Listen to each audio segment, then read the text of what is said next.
All right, welcome back to our historical Jesus class, Jesus as political radical. In order to understand why Jesus was a political radical and what he was radical about, we're going to need to talk a bit about his social context. So it's really important to understand that his Jewish context of first century Palestine was occupied by Roman forces and had been for some time when he entered into his mission and his ministry. So there's a bit of a complicated relationship that I think some Westerners have with Rome. In some ways, that has obscured what it meant to be under Roman rule. There is a sort of perception, I would say, stemming from, the discipline of the classics, the classicism in the sense of, Greek and Roman literature.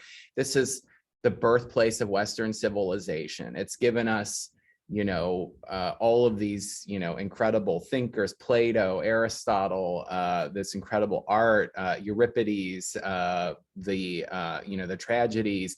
And then, in terms of Rome, really, giving us Stoic philosophers and just a proliferation of different thinkers and schools and artifacts. And in many ways, Western culture has looked back at that as a starting place and as a wellspring for a lot of what came later. And so there's a little bit of romanticism that happens there.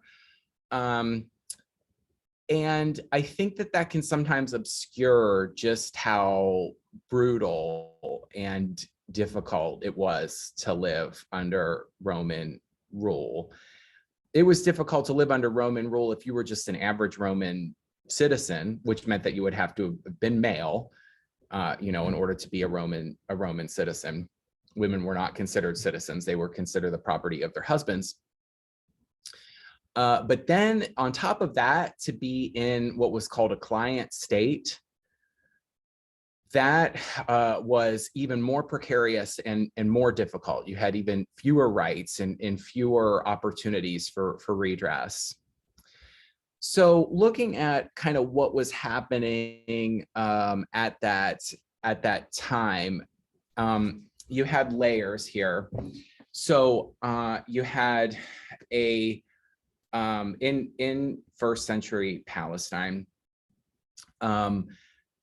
people would be expected to part of the domination that was happening was economic. So you would be expected in terms of these layers to pay taxes to the temple complex, which Jewish people had been expected to do before Rome came in. But then on top of that, Rome appointed a client king, a sort of sycophant to Rome, who would rule over that territory.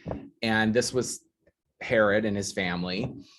And they would expect taxes as well.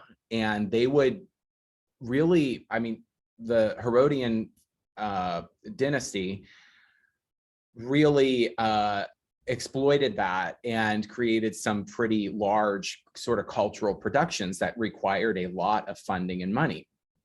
Then on top of that, you had to pay tribute to Rome itself. So the taxes had increased considerably with Rome's imperial domination of first century Palestine, of Israel. So what that did to concrete communities, it's really important to sort of tease that out. What would happen is that, you had a lot of peasants many of whom were just kind of scraping by on their land. They had been paying, tribute to the temple complex, but now they're expected to pay additional tribute to another 2 layers of leaders, that leaves them with, you know, no really very little margin for error, for crop failure, for whatever, you know, sort of may come up in their lives. And so what would happen is that they might fall into a hard time, and they would have to take out a loan. Now, at that time, you know, we're not talking about like a 3% interest rate. We're talking about interest rates that were really insane. And so what would then happen is that there's no way that many of those peasants could pay that back. They would lose their land. There was this proliferation of what were called day laborers, which were basically people who had been displaced and who hung around in the town square and hoped that somebody would, you know, show up early in the day and say, hey, come, you know, come work on my crop or whatever, and, you know, then give them a meal and some remuneration at the end of that. But things had become quite precarious. And then the other thing to mention there is that as that happened, these rural communities, they started to experience discord. And it's not surprising to see why. And in fact, as other studies of imperialized communities have shown, when they're sort of forced into, you know, this economic distress, the social relationships become quite strained.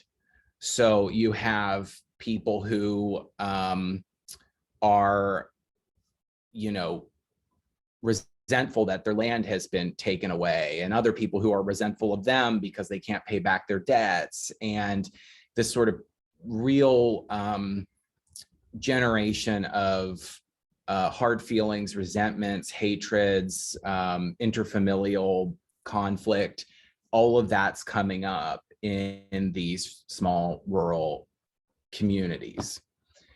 So that's the economic context that Jesus is entering into. And now I want to talk a little bit about the context of empire.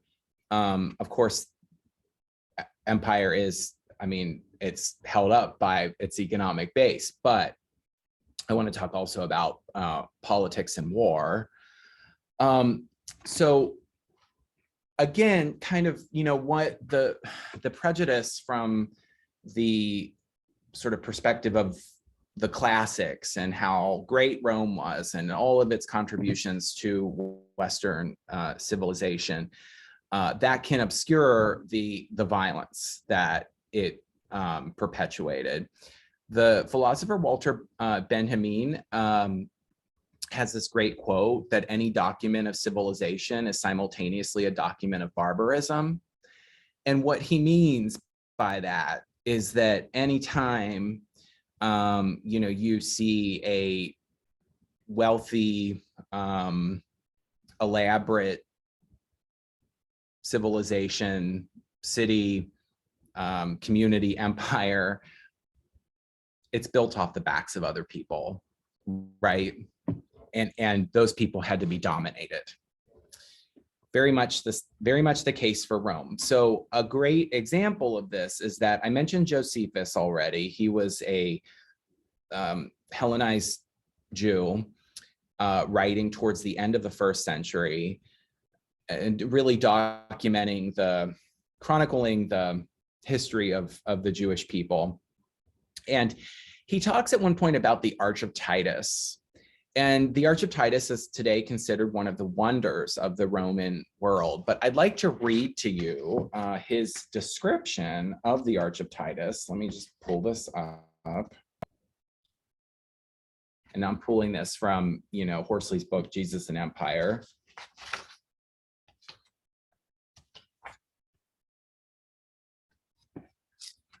Okay. The magnificence of the monument displayed the majesty of the Roman Empire. They carried images of the Roman gods, they meaning the colonnades on it, or not the colonnades, but the sort of there were different like sort of layers of sculpture on it. So those layers carried images of the Roman gods that led mobs of captives, moving stages 3 or 4 stories high. These afforded vivid pictures of the war's episode, and this is talking about specifically the war in 70 that destroyed the Jewish temple. These were the depictions on it. A prosperous countryside devastated, whole battalions of the enemy slaughtered, others led into captivity, walls demolished by engines, strong fortresses overpowered, an area deluged with blood, houses pulled down on their owner's head, a country in flames on every side. For such sufferings were the Judeans destined when they plunged into war. So that gives a little bit of a hint about what Rome was celebrating and sort of how awful and violent that was for the subjected people. And then if you don't believe Josephus, he goes on. This is a bit more detail coming again from the period where Israel rose in revolt against Rome and attempted to take it back, and it was a spectacular failure, and the temple was destroyed. 70 of the Common Era, right around the time that the gospel writers were beginning to write down what Jesus said and did. So again, Josephus, the Jews who were resisting were accordingly beaten and subjected to torture of every description, and then crucified opposite the walls. Some 500 or more were captured daily. Titus hoped that the spectacle might induce the Judeans to surrender for fear that continued resistance would involve them in a similar fate. The soldiers, out of rage and hatred, amused themselves by nailing their prisoners in different postures, and so great was their number that the space could not be found for the crosses nor crosses for the bodies. So think hundreds of people tortured and crucified. That's what we're talking about when we're talking about the political context that Jesus was in. Now, this was after Jesus's life. You know, this is 70 of the Common Era. Jesus died in about 30 of the Common Era. But the domination, the brutality, the executions, the pillaging of small towns, all of that would have been happening during the course of Jesus's life. So another thing that we might miss is that it might be challenging to think about what political intervention could look like. We live in a modern democracy, and so we often think about in political intervention as exercising your free speech rights and voting in a different party. Well, of course, none of that, was the concept of rights wasn't invented at that point. That was a later invention that came about during the Enlightenment. So, what options were there for resistance? Was there resistance? Did the Jewish people resist? Yes, they absolutely resisted. And 3 important examples of that. So in 1947, there was a discovery in a cave, and it was of these scrolls, and they're called the Dead Sea Scrolls. You may have heard of this. And these are documents from around the time that Jesus was living, of this community of Jewish men, the Qumran community. And what these documents showed is that this was a community of Jewish men who decided to retreat from the world. They believed that Rome was the civilization of darkness. They called themselves the sons of light. They believed that they would be in some kind of final battle where they would vindicate God and God's side from the oppression of the Roman Empire. But what they showed is that one option for resistance was withdrawal, right? Before that, you had what was called the fourth philosophy, and this is this happened in particular when Rome first sort of came in and occupied Israel and turned it into a client state and started imposing taxes. The fourth philosophy was refusal to pay taxes. Well, that didn't go over very well, and many of those leaders were summarily executed. But refusal to pay, we might think of like it's almost a Thoreauvian approach. Thoreau's civil disobedience. I'm going to refuse to pay taxes, so I don't support this system that I believe is corrupt. So, that was another option, even though it was trampled. And then in the 50s, you had outright counterterrorism. So the Sikari, and I believe that's how you pronounce it. I'm not, I've only seen it written. I haven't heard it pronounced. So forgive me if I got that wrong. But they were named after the blade that they carried. And what they would do is that they would go during one of the festival periods, say Passover, and the crowds would just be swarming, just tons of people all around, and they would go up and kill and find somebody who was like a high-ranking, an aristocrat, one of the Pharisees who had obligations and control around the temple complex. They even did this to one of the high priests, and they would stab the person in the middle of the crowd, quickly hide the knife, and then back away and act shocked and be a part of the people who were in chaos and distress, and then they would disappear. Some of them were apprehended, many of them were not. So that is the tinderbox that Jesus in first century Palestine is entering into and figuring out, what kind of response might be possible. So I got to study when I was at Harvard Divinity School. I got to study with Elizabeth Schüssler Fiorenza, who is a feminist theologian and historian. She's a really important conversation partner, I think, for historical Jesus studies. And she's written some pretty sharp, I would say, sharp critiques of the ways that the historical Jesus studies gets gender wrong, along with other things. But she talks about empire as having another dimension as well that I just think is a really important and helpful one to lift up here. So she rejects the term patriarchy, and she says that patriarchy isn't a full enough concept to talk about what was happening in terms of domination of non-male citizens. Instead, she uses the term kyriarchy. And kyriarchy comes from kyrios, which is lord or master, and archy, which means rule or domination. So domination by the master, domination by the lord.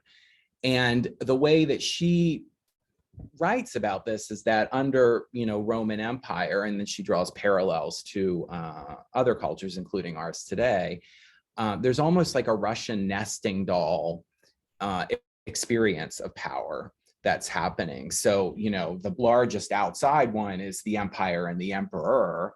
And then you have the, beneath that, the aristocrats. In Jesus' time, you might then have like the client, in Jesus' context, you might have the client state, the client king. And then it goes down. And it doesn't sort of stop at like the, sort of political official. It trickles down into people's personal relationships and lives in very intimate ways. We have to look at the structure of the family and see how the structure of the family was actually designed and recapitulating the power structure of the Roman Empire. The head of the household had control, life and death control over everyone who was in his house. And so, he was kind of a mini emperor in his home, right? And the wife, children, and servants and slaves, if those were there, were under his rule.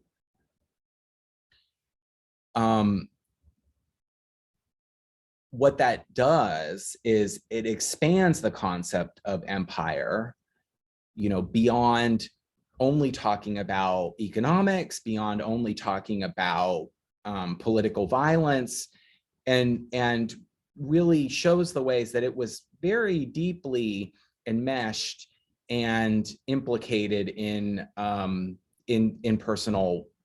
family structure, in personal lives. So I won't get too far into this in later classes, but I will mention this here.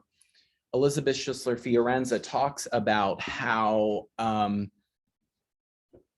Jesus is a pretty interesting character in that regard, because if we look at the ancient world, we look at the construction of what it meant to be a man in the ancient world, and we say that it was a male figure who was the head of a household. It clustered together several different sociological factors, like you had a peerage relationship with other men who were had households, and you were dominating, and then you were considered to be, say, if you're not in first century Palestine and you're in Rome, you're considered to be a citizen as well. But even if you're in Israel, you're considered to have to be able to dominate the people in your household, and that's really part of what manhood meant in that time. That's what it meant to be a male. It wasn't simply that you had a certain biology, which is how we think of it today, or we tend to think of it in that way. At that time, it really meant that you occupied this particular sociological space in which you were dominating other people within sort of your personal relationships. You had a wife, you had children, perhaps you had slaves, and you had a household. Jesus is a really interesting character then, right? Because in a way, Jesus is challenging, refusing, opting out of, complicating. I mean, choose whatever, verb you want for this, but he's doing that to the concept of masculinity and manhood in that time. He does not have a family. He does not have children. He refuses relationships of domination, even when he could exercise them in the scriptures. I'm thinking specifically of the stoning of Mary of Magdalene. In that, he could have joined in with the crowd and said, yeah, she deserves to be stoned, and he doesn't. He refuses to participate in that, and again refuses to participate in social relationships that are hierarchical, or that Elizabeth Schussler Fiorenza would call hierarchical, that are relationships of dominance and servitude. So he is gonna, as I'm gonna talk in the next couple of videos, he is going to challenge economics. He is going to challenge the political violence that we see in the culture at that time. And I think that is really that's the springboard for how we need to start to think of him, not only as some kind of theological or religious teacher.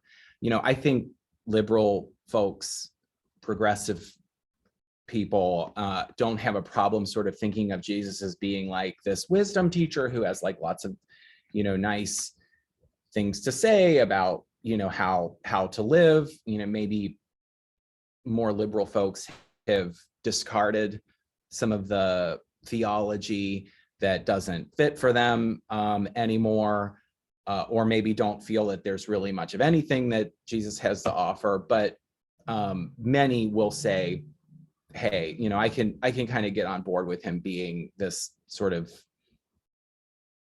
wisdom teacher or something like that. I think that's fine. And I think because of everything that we just talked about here, we have to take really seriously that he is intervening in a fraught, dangerous political context that was very risky to enter into dialogue with, especially when you start pushing on things like the family structure, the economic structure, the political structure. That's what he's going to do. All right, so stay tuned for the other videos. Thank you for tuning in. You can learn more about North Shore Unitarian Church by checking out our website. We always have lots of interesting things going on. I will be teaching another class in the fall, so you can sign up and stay tuned for that. And in the meantime, I hope that you stay well.